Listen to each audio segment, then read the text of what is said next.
যার শুকরিয়া আদায় না করলে হয় না। গোটা হিন্দুস্তানকে জাহালত থেকে, মূর্খতা থেকে, গুমরাহি পথভ্রষ্টতা থেকে হিন্দুস্তানবাসীকে রক্ষা করেছেন আরো প্রায় 450 বছর আগে। আজকে ওনার ওয়াফাত বার্ষিকী,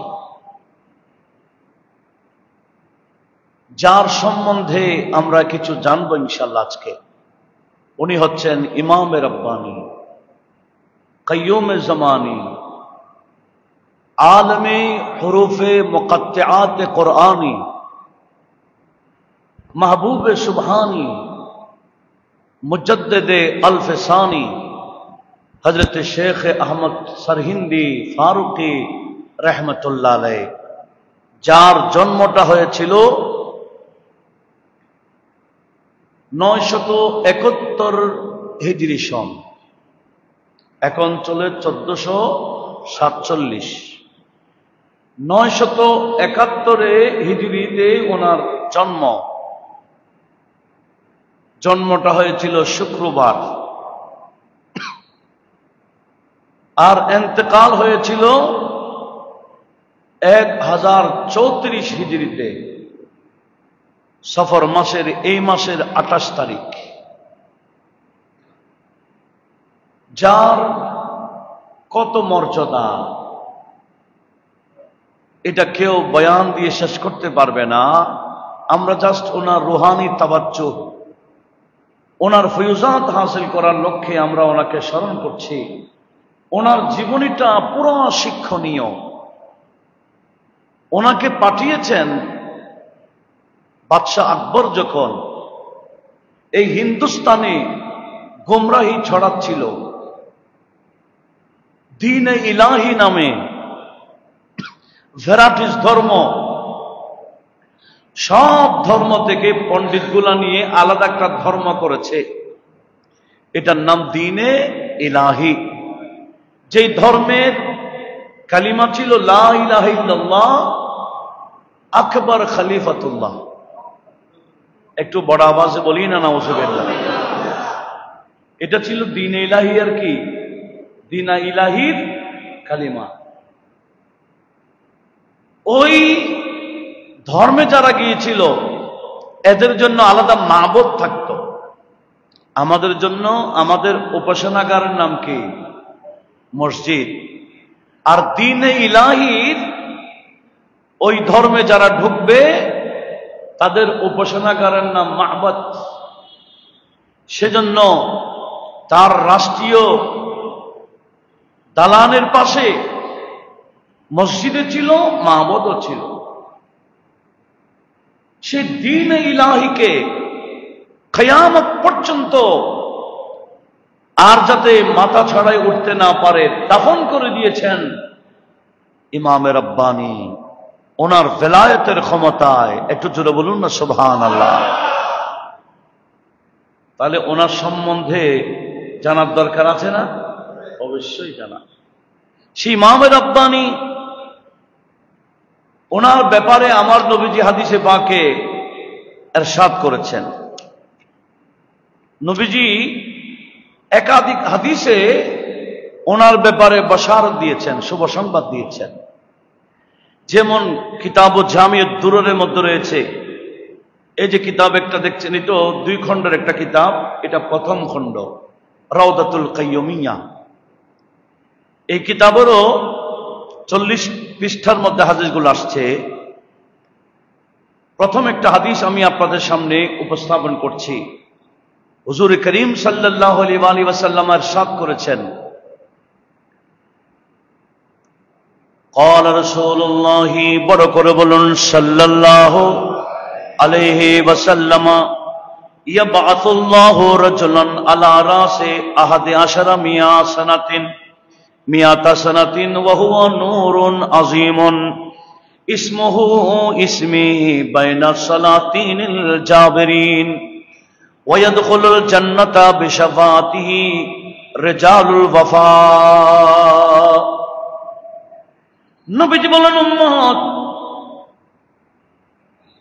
1100 হিজরির মাথায় আল্লাহ এমন এক বান্দাকে প্রেরণ করবেন, ওয়া হুয়া নূরুন আযীম, উনি অনেক মহা নূর হবে, যার নামটা আমি নবীর নামে মিল থাকবে। দেখেন, নবীজি বলেছেন 1100 হিজরির মাথায়, অর্থাৎ 1000 যখন শেষ হওয়ার পথে, ওই সময় আমার আল্লাহ এমন এক বান্দাকে 1100 হিজরির মুজাদ্দিদ হিসেবে প্রেরণ করবেন, যার মহান নূর হবে, যাকে আমার আল্লাহ প্রেরণ করবে কখন? বাইনা সালাতিনিল জাবেরিন, এবং বড় বড় দুঃশাসক, বড় বড় জালেম শাসকদের মাঝে, ক্ষমতাসীন বড় বড় শাসক যারা জালেম হবে, জালেম শাসকদের ওই খালি পাঠাবেন। ইয়াদখুলুল জান্নাতা বিশাফাতিহি, আমার আল্লাহ আমার ওই উম্মতের, যাকে আমার আল্লাহ দ্বিতীয় হাজারে পাঠাবেন। 1100 হিজরির মুজাদ্দিদ মানে 1000-এর পর দ্বিতীয় হাজারে যাকে আমার আল্লাহ পাঠাবেন, কিয়ামতের ময়দানে ওনার সুপারিশ এত ব্যাপক হবে, আমার বহু উম্মত ওই বান্দার সুপারিশে জান্নাত পেয়ে যাবে। জোরে বলুন সুবহানাল্লাহ। আরেকটা হাদিস রয়েছে, যেটা তাবকাত ইবনে আমর ইবনে সাদের, ওমর ইবনে তাবকাত ইবনে সাদ রয়েছে, 7ম খণ্ড 134 নং পৃষ্ঠায়। এমনকি আল্লামা ইসপাহানি, আবু নাঈম ইসপাহানি হিলিয়াতুল আউলিয়াতে নোট করেছেন। ইমাম ইবনে হাজার আসকালানি, শেখুল ইসলাম, যিনি শারহে বুখারী, ওনার একটা কিতাব আছে আল ইসাবা ফি তামিজিস সাহাবা, এগুলো আমার ব্যক্তিগত লাইব্রেরিতে আছে। কানজুল উম্মালে আল্লামা মুত্তাকি হিন্দি নোট করেছেন, জুবদাতুল মাকামাতে রয়েছে, আরো বহু কিতাবে হাদিস খানা রয়েছে। সেটা কি? ক্বালান নবিয়্যু, বড় করে বলি, সাল্লাল্লাহু আলাইহি ওয়াসাল্লাম, ইয়াকুনু রাজুলাম মিন উম্মতি ইউকালু লাহু সালাহ, আমার উম্মতের মধ্যে এমন এক ব্যক্তিকে আমার আল্লাহ প্রেরণ করবেন, যাকে সালা বলা হয়। সালাম আমি যিনি বান্দাকে আল্লাহ পর্যন্ত পৌঁছাই দেয়। সালাতুন এটা ওয়াসলুন থেকে, এটা আরবি গ্রামার আছে একটা, ওয়াওকে বিলুপ্ত করে তায়ে এওয়াজকে নেওয়া হয়েছে। যেমন সিফাতুন আসলে হচ্ছে ওয়াসফুন, এখানে জেনাতুন আসলে ওয়াজনুন, এখানেও সালাতুন আসলে হচ্ছে ওয়াসালুন। এগুলো আরবি গ্রামাটিক্যাল বিষয়। আমার নবীজি কি বললেন? আমার আল্লাহ এমন এক ব্যক্তিকে প্রেরণ করবেন, যাকে সালা বলা হবে। তাদখুলু ইয়াদখুলুল জান্নাতা বিশাফাতি কাযা কাযা, নবীজি বলেন ওই বান্দার সুপারিশের মাধ্যমে আমার এতগুলো এতগুলো উম্মত জান্নাত পেয়ে যাবে।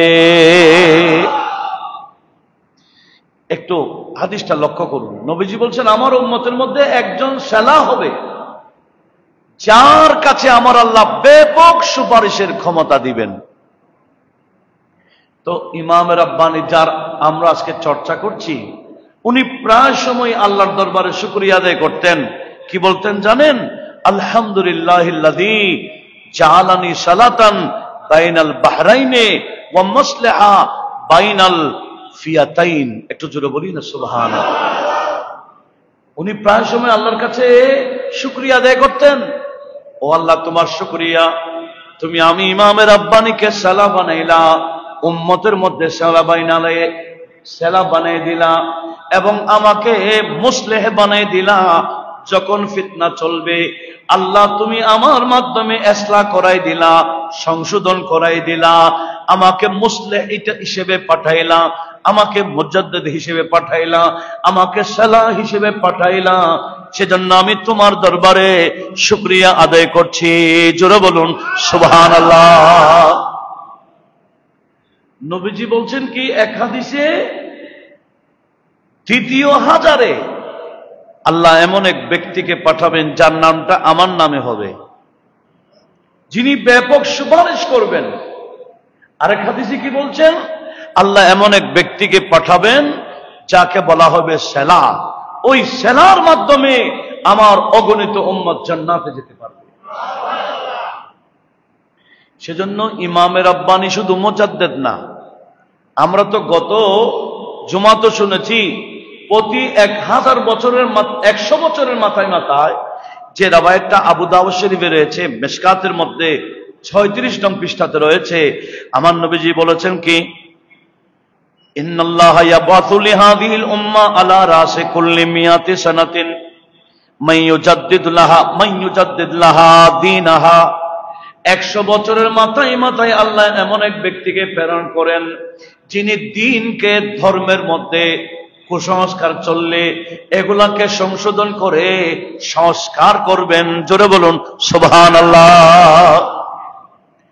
কিছু মুজাদ্দিদ আছে 100 বছরের মাথায় মাথায় আল্লাহ প্রেরণ করেন, আবার কিছু মুজাদ্দিদ আছে যাকে আমার আল্লাহ 1000 বছরের মাথায় পাঠায়। প্রথম 1000-এর পাড়ি দেওয়ার পর তৃতীয় 1000, সেজন্য ওনার নাম আলফে সানি। মুজাদ্দিদে আলফ মানে কি 1000, সানি মানে দ্বিতীয়। তৃতীয় 1000-এর মুজাদ্দিদ, উনি শত মুজাদ্দিদ নয়, উনি 1000-এর মুজাদ্দিদ। আমার আল্লাহ আগের নবী রাসূল যে পাঠালেন, ওই রাসূলদের মধ্যে শরীয়ত দিয়ে যে রাসূল পাঠাইতেন, 1000 বছর পর আরেকজন রাসূল পাঠাইতেন। প্রতি 1000 বছরের মাথায় মাথায় শরীয়ত দিয়ে রাসূল পাঠাইতেন। কিন্তু আমাদের নবীর পরে তো কোনো রাসূল আসবে না, যার কারণে ওই রাসূলদের দায়িত্ব দিয়ে, রিসালাত তো না, দায়িত্ব, ওই দায়িত্ব দিয়ে একজনকে পাঠান 1000 বছরের মাথায় মাথায়। ওই 1000 বছরের মাথায় যাকে প্রেরণ করেছেন আমার আল্লাহ, ওনার নাম ইমাম রাব্বানি কাইয়ুমে জামানি মুজাদ্দিদে আলফে সানি। জোরে বলুন সুবহানাল্লাহ। উনি কি শত না 1000? ইনি হলেন দ্বিতীয় 1000। আবার তৃতীয় 1000-এর মুজাদ্দিদ কে হবে? অনেকে বলছেন ইমামে মাহদী হবেন। কে হবেন? ইমাম মাহদী একজন আসবেন কিনা? ইমামে মাহদী। অনেকে বলছেন দ্বিতীয় 1000-এর মুজাদ্দিদ এসে গেছেন, তৃতীয় 1000-এর মুজাদ্দিদ ইমামে মাহদী হবে। আল্লাহ ভালো জানেন, উনি এখনো আসেন নাই, আমরা বলতে পারছি না। অনেক আরেফ বিল্লাহরা বলেছেন, জাস্ট অতটুকু বলছি। তো কি বলতে চাচ্ছিলাম, যে ইমামে রাব্বানি যাকে আমার আল্লাহ, সে রসুলদের দায়িত্ব, রিসালাত ছাড়া রসুলদের যে দায়িত্ব, খুরাফাত, বেদাত, যত ধরনের গুমরাহি, পথভ্রষ্টতা, এগুলোকে দূরীভূত করার জন্য 1000-এর মাথায় মাথায় পাঠাইতেন। এইরকম জিম্মাদারি দিয়ে যাকে পাঠাইছেন, ওনার নাম ইমামে রাব্বানি মুজাদ্দিদ আলফে সানি। একটু জোরে বলুন না সুবহানাল্লাহ। সেজন্য ইমাম রাব্বানির জন্মের আগে ওনার আব্বা একদিন মুরাকাবা করছেন। আল্লাহর ওলিরা মুরাকাবা করলে ইনারা সাধারণ মানুষ যেগুলো দেখে না ওগুলো দেখতে পায়, লিংক এসে যায়। মুরাকাবা করলে বেলায়েতের লিংক এসে যায়, ডাটা চালু হয়ে যায়। তখন ওনারা, আমরা যেভাবে এই মোবাইল চালু করলে লিংক থাকলে আপনার যেভাবে লাইভ দেখা যায়, ঠিক আল্লাহর ওলিরাও আল্লাহর বেলায়েতের ডাটার লাইন পেয়ে গেলে ওনারাও লাইভ দেখতে পায়। অন্যরা দেখবে না, কিন্তু ওনারা দেখবেন। এটা কুদরত কার? দেখেন, ইমামে রাব্বানির আব্বা জানের নাম হচ্ছে,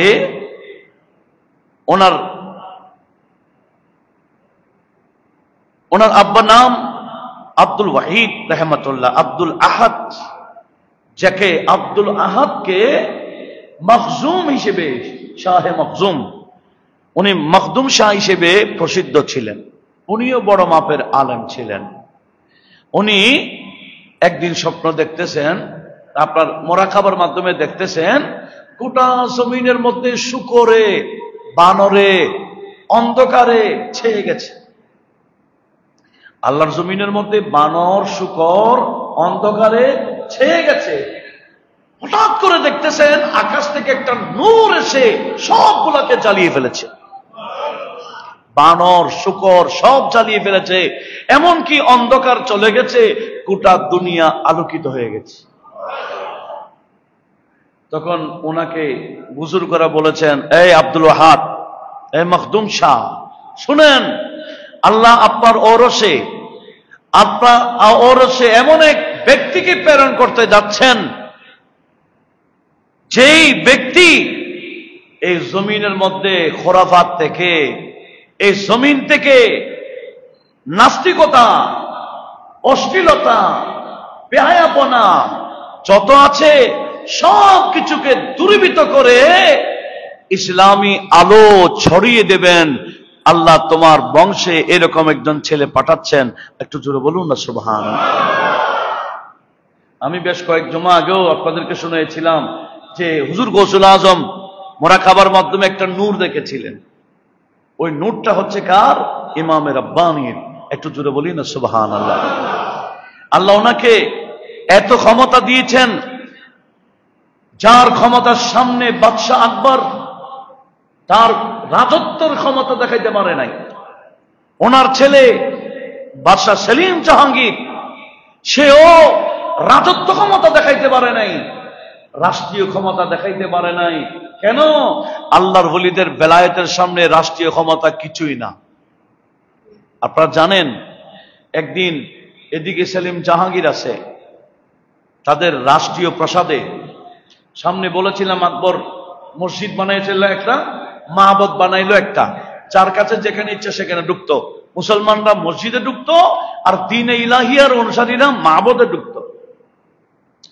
ইমাম রাব্বানী তার রাষ্ট্রীয় প্রাসাদের সামনে মসজিদ, সেটা মসজিদে ঢুকলেন, নামাজ পড়ে বাহিরে এক মুষ্টি বালি নিলেন। বালি নিয়ে রাষ্ট্রীয় প্রসাদ যেটা আছে সেটার দিকে দিলেন নিক্ষেপ করে। এই বালি নিক্ষেপ করতে দেন নাই, হঠাৎ করে দেখা যায় শুধু তুফান শুরু হয়েছে জায়গাটাতে, অন্য কোথাও তুফান নাই। ইমাম রাব্বানী বালি নিক্ষেপ করার সাথে সাথে কি শুরু হয়ে গেল? এমন ভাবে তুফান হয়ে গেছে যে বাদশা দূরে বের হচ্ছে কি হয়েছে দেখার জন্য, দেখতেছে খুঁটি একটা পড়ে বাদশার মাথা সহ ফেলে গেছে। এমন তুফান শুরু হয়েছে। তুফান শুধু এই এলাকায়। নিক্ষেপ করেছেন বালি ইমামে রাব্বানী, কিন্তু এই তুফান পাঠাইলেন কে? সেজন্য আল্লাহর ওলিদের মধ্যে কিছু স্তর আছে, এটার নাম হচ্ছে কাইয়ুমিয়ত, মাকামে কাইয়ুমিয়ত। এগুলা সবাই বুঝবে না। সবকিছু করেন কে? আল্লাহ বলেন, আমি নিজের হাতে করি না, আমি আমার বান্দাদের মধ্যে দায়িত্ব বন্টন করে দিয়েছি। বৃষ্টি বর্ষণ কে করে? আল্লাহ বললেন আমার হুকুমে হয়, আমি করি না, সেখানে ফেরেশতা আছে। রূহ কবজ কে করেন? আল্লাহ বলে মারি আমি, তবে আমার হাতে না, দায়িত্ববান আছে।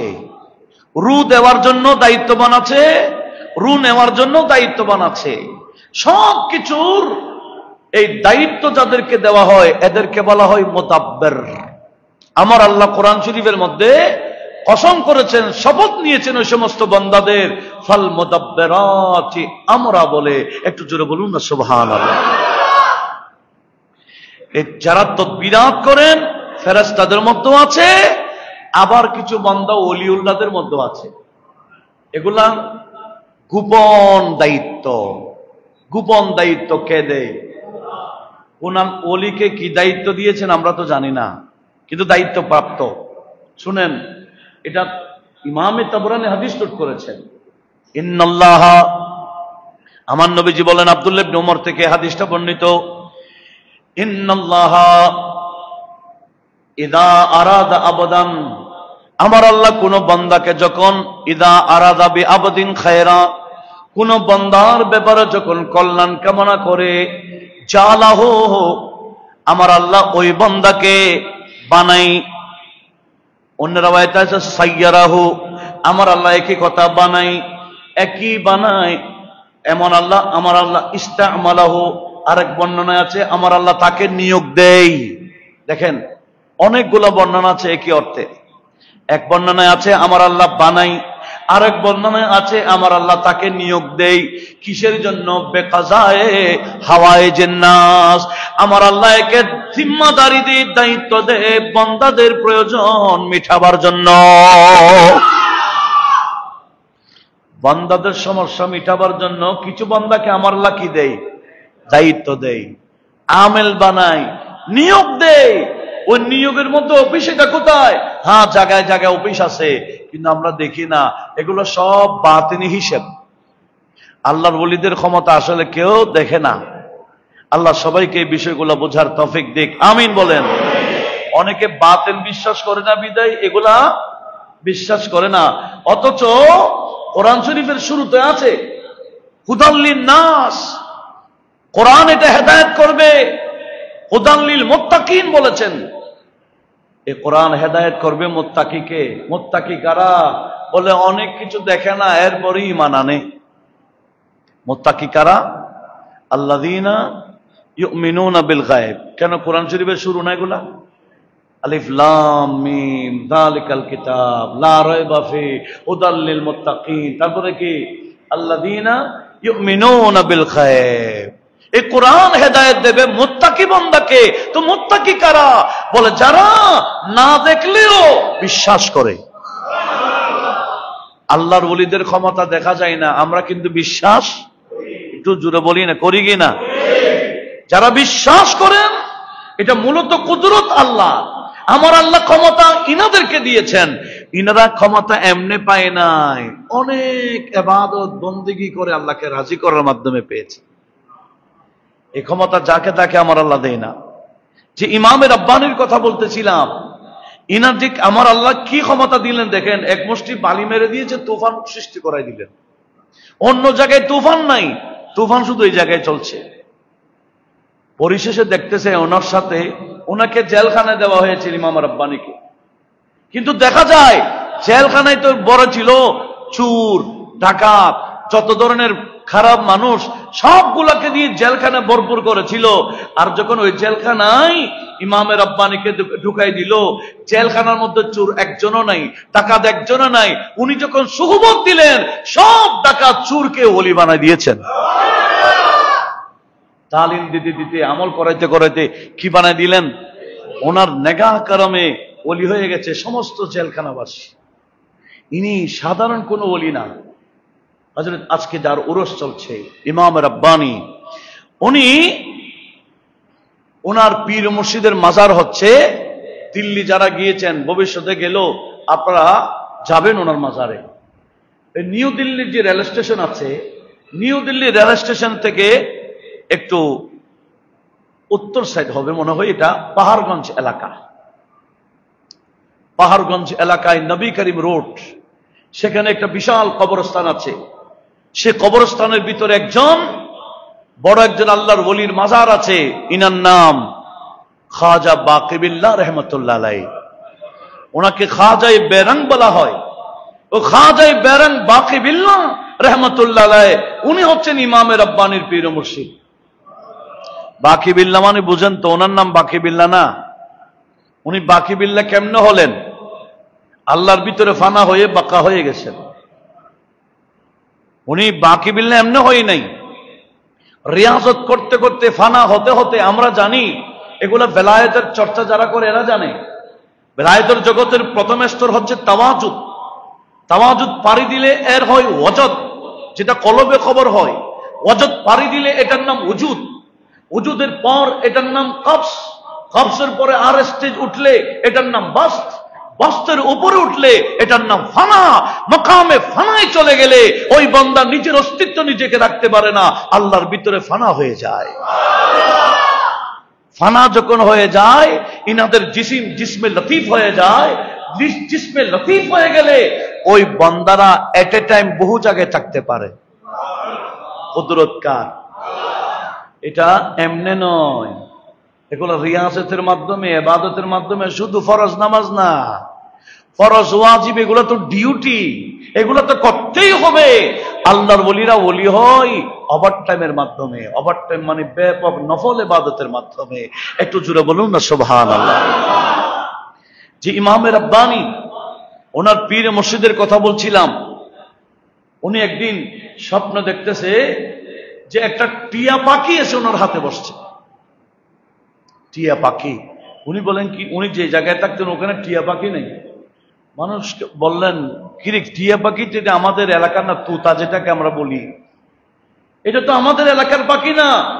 বলে এটা তো হিন্দুস্তানের পাখি, আমার হাতে কেমনে আসছে?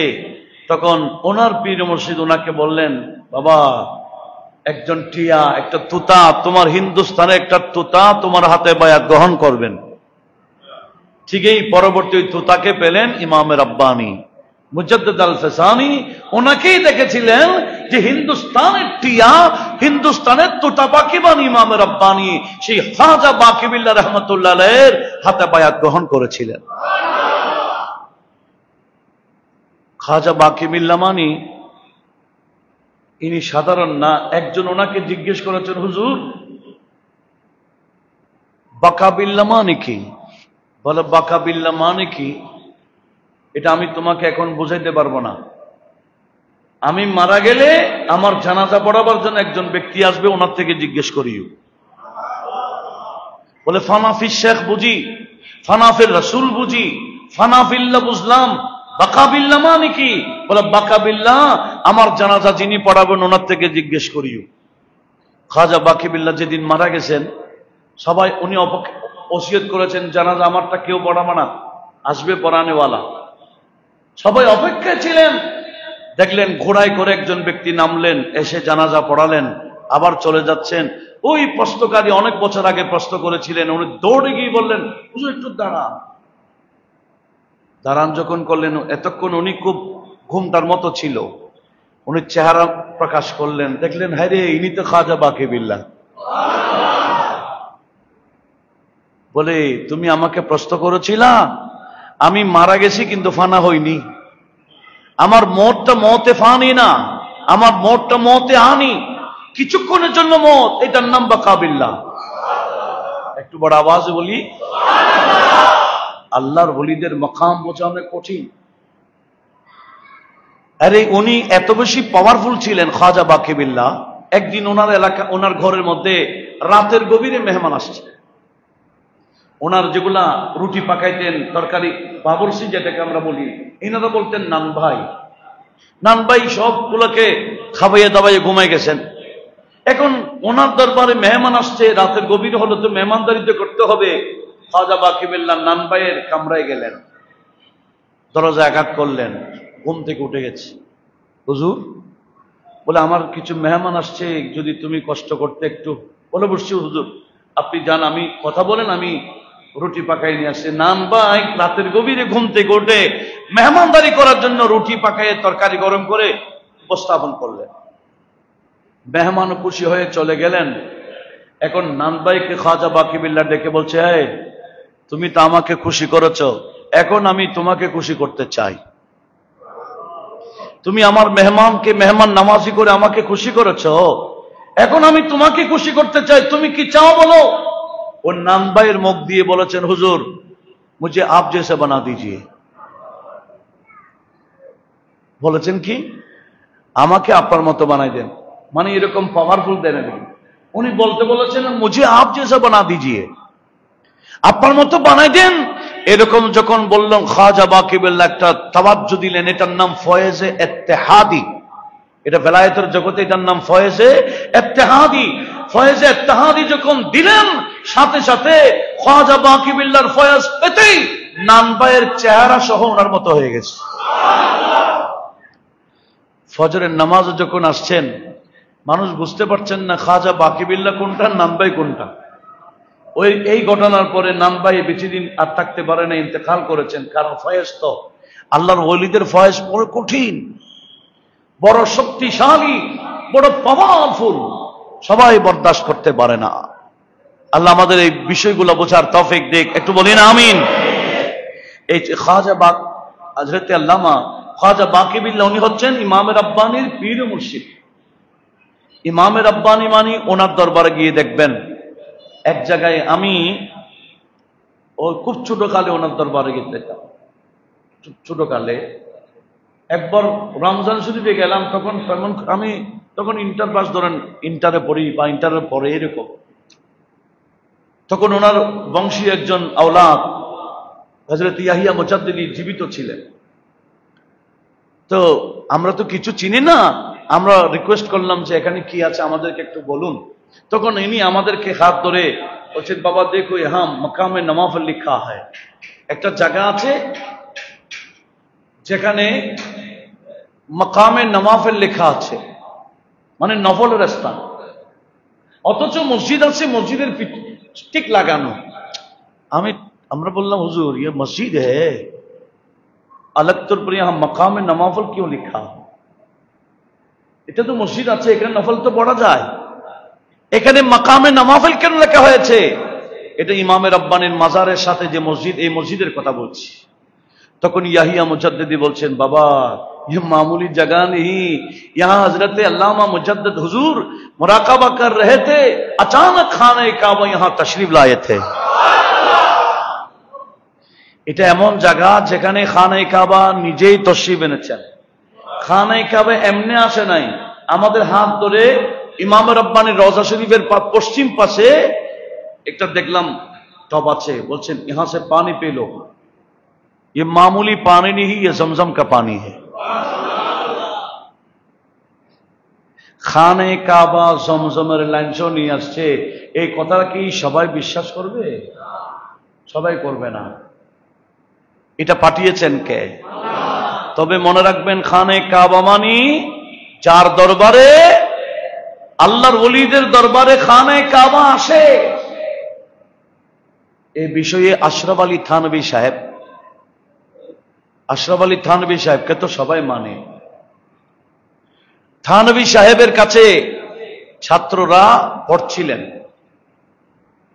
তখন থানভী সাহেব থেকে ছাত্ররা জিজ্ঞেস করলেন, হুজুর বড় বড় ফিকহের কিতাবে, ফতোয়ার কিতাবে দেখতে পাচ্ছি, যেমন বাহরুর রাইকের মধ্যে ফতোয়ায়ে শামিতে রয়েছে খানে কাবা নাকি ওলিদের জিয়ারতে যায়। আপনারা বুঝতেছেন?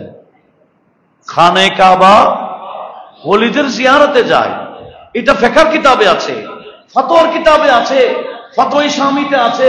হুজুর এটা কতটুকু সত্য?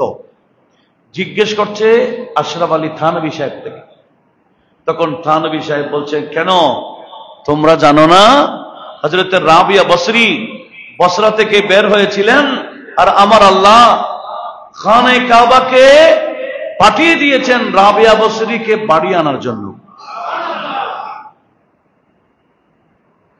খানে কাবাকে পাঠাইছেন কে? তবে মনে রাখবেন, খানে কাবা মানে দেওয়ালের নাম না। খানে কাবার আলাদা একটা কি আছে? রু আছে।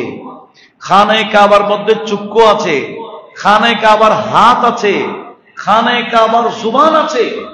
ইকো দিবেন না, ইকো দিবেন না। কি বলছিলাম? খানে কাবার জুবান আছে। আমরা কি এগুলো দেখি? কিন্তু হাদিসের কিতাবের মধ্যে, বিশেষ করে মুসান্নিফ ইবনে আবি শাইবা সহ, এগুলো ইমাম বুখারীর উস্তাদ মুসান্নিফ ইবনে আবি শাইবা যিনি লিখেছেন, বিস্তারিত হাদিস ওখানে আছে। খানে কাবার জুবান আছে, চোখ আছে, হাত আছে। খানে কাবা আমরা তো এমনি দেওয়াল দেখতে পাই, কিন্তু এটা আমরা জাহিরিটা দেখি, কিন্তু খানে কাবার একটা বাতিনি আছে, খানে কাবার চোখ আছে, জুবান আছে। আর হযরত উনার কালামের মধ্যে বলতেন, আমি খানে কাবাতে তাওয়াফ করছিলাম, বিদায়ী তাওয়াফ। কি তাওয়াফ? বিদায়ী তাওয়াফ করছি। হঠাৎ করে তাওয়াফ করছি, কে যেন আমার নাম ধরে দিল ডাক। আমি ঘুরতেছি, কে আমাকে ডাক দিল, ইয়া আহমদ রাজা বলে ডাক দিল। আমি দেখতেছি আমাকে কেউ ডাকতেছে না। ভালো করে লক্ষ্য করলাম যে আওয়াজটা আসতেছে কোত্থেকে, দেখলাম আওয়াজটা আসতেছে খানে কাবার ভিতর থেকে। তো খানে কাবা ওনাকে কি বলেছেন? আলা হযরতকে এটা উনি কাব্য আকারে বলেছেন, গোর সে सुनत रजा काबा से आती है सदा, বলছি আহমদ রাজা একটু ভালো করে শুনো, আর সাদা মানে আওয়াজ, আওয়াজ তো কাবার ভিতর থেকে আসতেছে।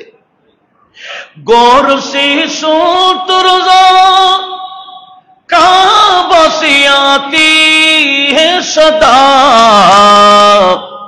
मेरी आंखों से मेरे प्यार का रोजा देखो, मेरी आंखों से मेरे प्यार का रोजा देखो। কাবা বলতেছে আহমদ রাজা আমি তোমার কাবা বিদায় তুমি আমার চতুর্দিকে ঘুরতেছ, আমারও একজন কাবা আছে, আমার একজন আকা আছে, আমি কাবার চোখ দিয়ে আহমদ রাজা তুমি ওনার রওজাকে দেখে নাও। কাবা বলতেছে আমার চোখ দিয়ে আমার আকার রওজা দেখে নাও। এই আওয়াজ যখন কাবার ভিতর থেকে আসছে, আলা হযরত সাফা পাহাড়ে গেলেন। সাফা পাহাড়ে গিয়ে দুই চোখের পানি ফেলে আর বলছে হাজিও आवो শাহিন শাহ का रोजा देखो, अरे काबा तो देख चुके अब काबे का काबा देखो। হাজিদেরকে ডাকতেছেন, এ হাজিরা আসো, কাবা তো দেখেছো, একটা কাবারও কাবা আছে, এটা হলো মদিনাওয়ালা সরকার।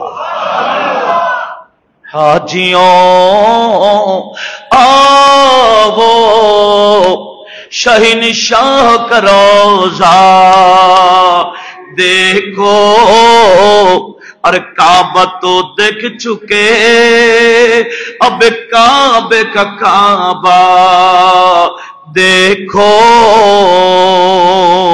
একটু বলি না সুবহানাল্লাহ। সেখানে আরেকটা সুন্দর লাইন বলেছেন আলা হযরত, সেটা আসতেছি বিদায় আমি লাইনটাও বলে দিচ্ছি। জুমায়ে মক্কা তাঈদ আহলে ইবাদতি কে লিয়ে,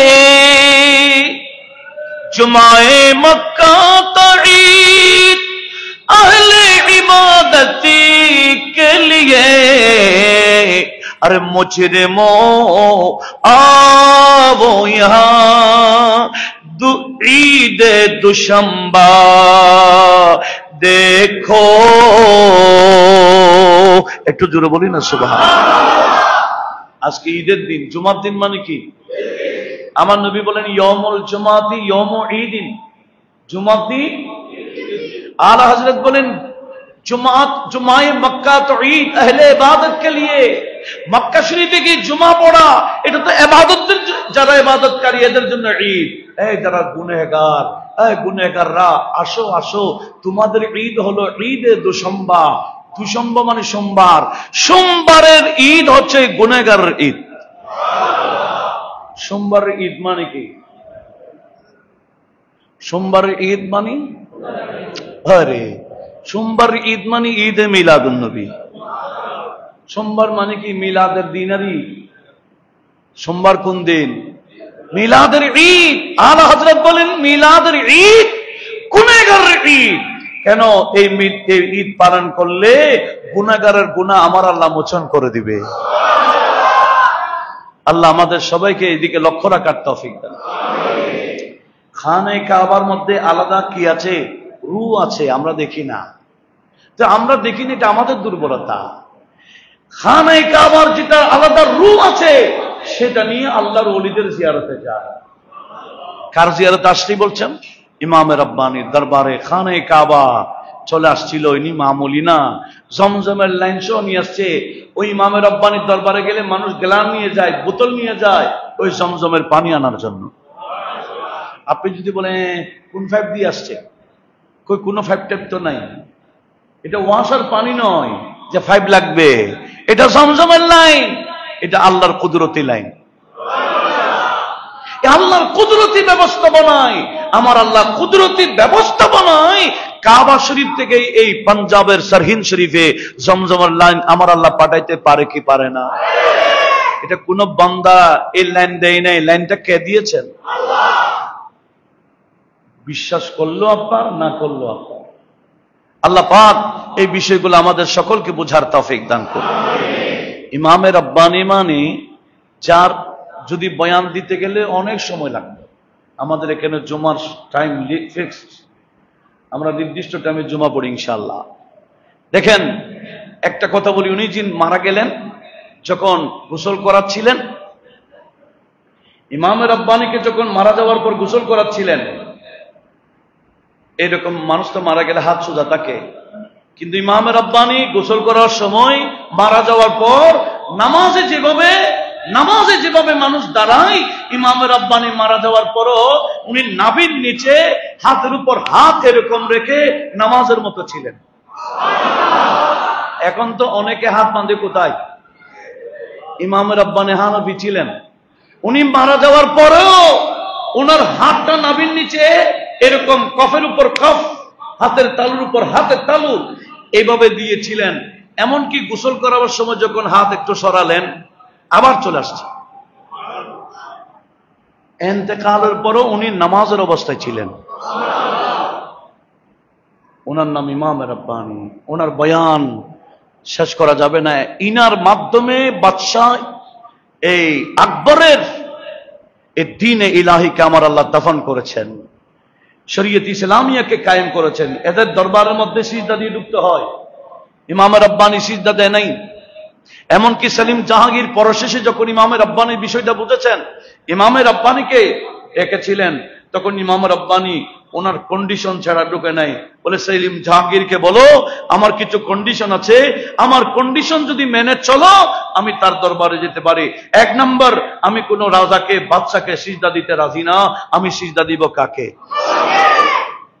2 নম্বর, অনেক বান্দাকে জেলখানায় কয়েদখানায় রাখা হয়েছে সিয়াসি কারণে, রাজনৈতিক কারণে, এদেরকে খালাসি দিতে হবে।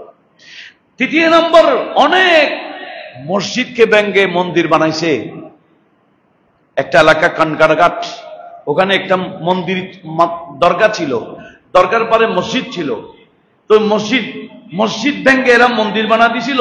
তখন ইমামে রব্বানি বলে মসজিদ ব্যঙ্গে মন্দির বানাইছে, এটার নাম আগে ছিল দরগা মসজিদ, এখন হয়েছে দরগা মন্দির। বলে দরগা মন্দিরটা ব্যঙ্গে আগের মতো মসজিদ বানাইলে আমি তোমার কথায় সাড়া দিব। ইমাম রব্বানি বলেছেন তোমরা তো গরু জবে করে নিষেধ করো হিন্দুদেরকে রাজি করার জন্য, এখন থেকে গরু জবে করা চালু করতে হবে, তখন আমি তোমার কথায় আসবো। একটু জোরে বলুন না সুবহানাল্লাহ। এইভাবে যতগুলা কন্ডিশন ইমামে রব্বানি দিয়েছেন বাদশাহ শরীফ জাহাঙ্গীরকে, সে মেনে ইমামে রব্বানিকে সব নিয়ে কাজ করেছিলেন। পরবর্তীতে মুখলেস হয়েছিলেন। যিনি মানুষের জাহের বাতিন সব দেখতেন, মানুষের তকদির দেখতেন। আল্লাহ এই ক্ষমতা ওনাকে দিয়েছেন, এটা ওনার নিজস্ব কোনো ক্ষমতা না। আল্লাহ আমাদের সবাইকে এই বিশেষ বন্দাদের আলোচনা শুনে আমাদের ঈমান আর আকীদাকে আরো মজবুত করার তৌফিক দান। এখানে মিলাদুন নবীর মাস তো আগামী 2-1 দিনের ভিতরে ঢুকছে। আজকেও তো আমরা জুলুস করবো এখান থেকে ওদিকে আগ্রাবাদ পর্যন্ত। আমাদের মাওলানা মুহাদ্দিস আবুল